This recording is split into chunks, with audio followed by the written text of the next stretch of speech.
ఇక అప్డేట్స్ చూద్దాం. నిన్న రాత్రి ప్రచారంలో జగన్మోహన్ రెడ్డిపై రాయితో దాడికి పాల్పడ్డాడు ఓ ఆగంతకుడు. బస్సు యాత్రలో భాగంగా సింగనగర్ కు చేరుకున్న క్రమంలో సీఎం జగన్ పై రాయితో దాడి చేశారు. బస్సుపై నుంచి సీఎం జగన్ ప్రజలకు అభివాదం చేస్తున్న సమయంలో ఈ దాడి జరిగింది. అయితే ఆ రాయి అత్యంత వేగంగా సీఎం జగన్ కనుబొమ్మకు తాకింది. సీఎం జగన్ పై క్యాట్ బాల్ తో దాడి చేసినట్లుగా అనుమానం వ్యక్తం చేస్తున్నారు. రాయి తగలడంతో సీఎం జగన్ ఎడమ కంటికి కనుబొమ్మపై గాయమైంది. సీఎం జగన్ పక్కనే ఉన్న ఎమ్మెల్యే బెల్లంపల్లి ఎడమ కంటికి సైతం గాయమైంది. వెంటనే సీఎం జగన్ కు బస్సులో ప్రథమ చికిత్స అందించారు వైద్యులు.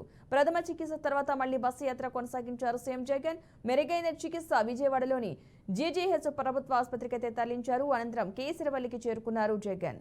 బస్సు యాత్రలో భాగంగా సింగనగర్ కు చేరుకున్న క్రమంలో సీఎం జగన్ పై రాయితో దాడి చేశారు. బస్సుపై నుంచి సీఎం జగన్ ప్రజలకు అభివాదం చేస్తున్న సమయంలో ఈ దాడి అయితే జరిగింది. ఈ దాడికి సంబంధించిన పూర్తి సమాచారాన్ని మా అమరావతి బ్యూరో చీఫ్ ఏడుకొండ అందిస్తారు. ఏడుకొండలు, ఈ ఘటనకు సంబంధించిన పూర్తి అప్డేట్స్ ఏంటి? పద్మ, నిన్న ఏదైతే ఎన్టీఆర్ జిల్లా విజయవాడలో జగనన్న బస్సు యాత్ర ప్రారంభమైన తర్వాత ప్రజలంతా కూడా ఆయనకు బ్రహ్మరథం పట్టారు.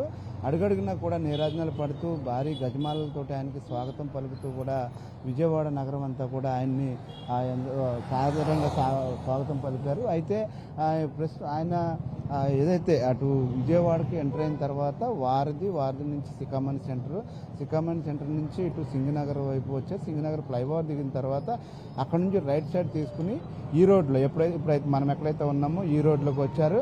ఇది గంగానమ్మ గుడి సెంటర్. ఇక్కడ ఉన్నటువంటి స్కూల్ కూడా మనం చూస్తున్నాము. ఈ స్కూల్ ప్రాంతంలో ఏదైతే ఇక్కడ 2 చెట్లు ఉన్నాయో 2 చెట్ల మధ్యలోకి వచ్చేసరికి ఒక్కసారిగా ఆయనకు రాయి తగిలింది, బలమైన రాయి తాకింది. అయితే ఇక్కడ నుంచి ఈ ప్రాంతం నుంచి మనం చూస్తున్న ప్రాంతం నుంచే ఆయనకి ఎడమ కంటి పై భాగాన్ని రాయి తాకింది. దీంతో ఒక్కసారిగా రక్తస్రావం అవడంతో ఆయన తక్షణమే బస్సులోకి వెళ్ళిపోవడం జరిగింది. బస్సులో ఆయనకి ప్రథమ చికిత్స అందించిన అనంతరం మరలా తిరిగి ఆయన బస్సు యాత్రను ప్రారంభించారు. అయితే ఇక్కడ జరిగినటువంటి ఈ యొక్క దాడికి సంబంధించి ఇప్పటివరకు కూడా పోలీసులు ఇంకా సరైనటువంటి ఆధారాలు అయితే సేకరించలేదు. కానీ ఖచ్చితంగా ఇక్కడ జరిగినటువంటి దాడికి సంబంధించి ఇప్పుడు లోతైనటువంటి దర్యాప్తు అయితే కొనసాగుతుంది. అయితే ఆయనకు తగినటువంటి గాయంతో మరలా ఏదైతే ప్రథమ చికిత్స అనంతరం ఆయన బస్సు యాత్రను కొనసాగించిన తర్వాత ఏదైతే కేసరపల్లికి చేరుకున్న తర్వాత కేసరపల్లిలో ఆయన మళ్ళా అక్కడ నుండి విజయవాడ ప్రభుత్వ ఆసుపత్రికి చేరుకున్నారు. ప్రభుత్వ ఆసుపత్రికి చేరుకున్న తర్వాత అక్కడ వైద్యుల సూచన మేరకు ఈరోజు బస్సు యాత్రకు విరామం ప్రకటించారు. అయితే దీనికి సంబంధించి ఇప్పుడు పోలీసులు ఇక్కడ ఖచ్చితంగా వారి వైఫల్యం కనిపిస్తుందంటూ కూడా ఇప్పటికే ఇటు ప్రతిపక్షాలు కానీ ఈ ప్రజా సంఘాలు కానీ ఆరోపిస్తున్నటువంటి పరిస్థితి. అది సీఎం పర్యటిస్తున్నటువంటి ప్రాంతంలో ఏదైతే పోలీసులు పూర్తి స్థాయిలో సెక్యూరిటీ ఉండాల్సినటువంటి అవసరం ఉంది. అయితే ఇక్కడ మనం చూస్తున్నాం కదా, ఈ ప్రాంతం నుంచే రాయి తగిలింది, ఇక్కడ నుండే రాయి విసిరారని చెప్పేసి చెప్తూ ఉన్నారు. ఈ ప్రాంతం నుంచే కరెక్ట్గా ఎడమ వైపుకి దూసుకొచ్చింది రాయి. దూసుకురాగానే ఒక్కసారిగా ఆయన ఒక తలను పక్కకు తిప్పేలోపే అది తన కంటి పై భాగాన్న తగిలింది. దీనికి సంబంధించి విజువల్స్లో కూడా మనం చూడవచ్చు. ఈ ప్రాంతంలోనే ఇక్కడ జరిగింది. ఇది ఎక్కడైతే 2 చెట్లు ఉన్నాయో 2 చెట్ల మధ్యలోకి వాహనం వచ్చేసరికి ఒక్కసారిగా రాయి తగిలింది.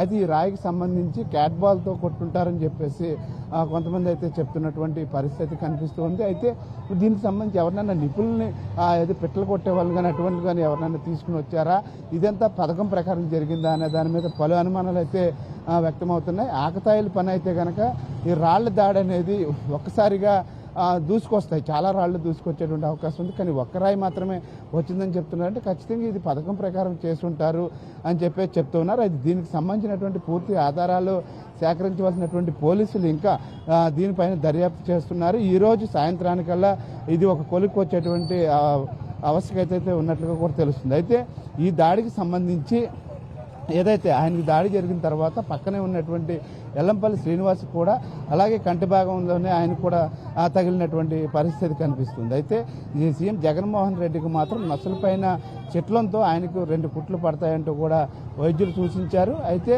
ఈ ప్రాంతంలో జరిగినటువంటి దీనికి సంబంధించి ఈ చుట్టుపక్కల ప్రజలు కూడా ఎవరు ఇక్కడ అంత అల్లరి మొక్కలు లేరు. అలాగే ముఖ్యంగా ఈ క్యాట్ బాల్ను ఉపయోగించే వాళ్ళు కూడా ఇక్కడ ఎక్కడా కూడా చుట్టుపక్కల లేరని చెప్పేసి చెప్తూ ఉన్నారు. అయితే దీనికి సంబంధించి పూర్తి స్థాయిలో పోలీసులు దర్యాప్తు చేయవలసినటువంటి అవసరం ఉంది. సీఎం మీద దాడి చేసినటువంటి ఈ నేపథ్యంలో ఇక్కడ మరింత ఉద్రిక్త పరిస్థితులు నెలకొన్నటువంటి పరిస్థితి కూడా ఉంది. కాబట్టి దానికి తగ్గట్లుగా ఈ పోలీసులు తక్షణమే దీనికి చెక్ పెట్టవలసినటువంటి అవసరం అయితే ఉంది. అయితే రాత్రి నుండి కూడా సీసీ ఫుటేజ్లు పరిశీలిస్తున్నామన్నారు. ఆ సమయంలో ఇక్కడ విద్యుత్ కూడా లేకపోవడం కూడా ఈ సీసీ ఫుటేజ్ను పరిశీలించడంలో కూడా కొంచెం తీవ్ర జాప్యం అయితే కలుగుతుంది. అయితే ఈ స్కూల్ దగ్గర నుంచే ఏదైతే ఈ ప్రహారీ ఉందో ప్రహారీకి అటువైపు నుంచి రాయి వచ్చిందా లేదంటే ఇటువైపు నుంచి వచ్చిందా అనే దాని మీద చూడాలి. అయితే ఇటువైపు చూస్తే అక్కడ ఏదైతే వేప చెట్లు కానీ ఇవన్నీ ఉన్నాయి, చెట్ల నుంచి కూడా ఎవరైనా దాడి చేశారు అనే దాని మీద కూడా అన్ని కోణాల్లో కూడా ఈ పోలీసులు అయితే దర్యాప్తు చేస్తున్నారు.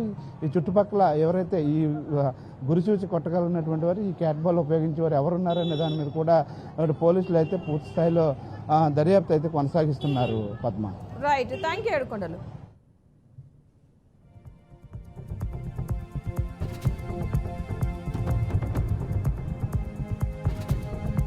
మొత్తంగా సీఎంపై దాడికి సంబంధించి ముమ్మరంగా ఈసీ అయితే కొన్ని ఆదేశాలు కూడా ఇవ్వడం జరిగినట్టుగా తెలుస్తుంది. దాడికి పాల్పడిన వారిని త్వరగా గుర్తించాలంటూ కూడా ఈసీ హెచ్చరికలు జారీ చేసింది. ఘటనా స్థలాన్ని అయితే క్లూస్ టీం క్షుణ్ణంగా పరిశీలించిన వైనం అయితే తెలుస్తోంది.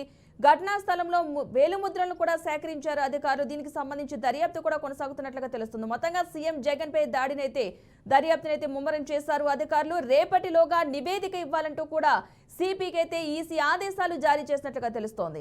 దాడికి పాల్పడిన వారిని త్వరగా గుర్తించాలంటూ కూడా ఈసీ అయితే ఆదేశాలు అయితే జారీ చేసింది.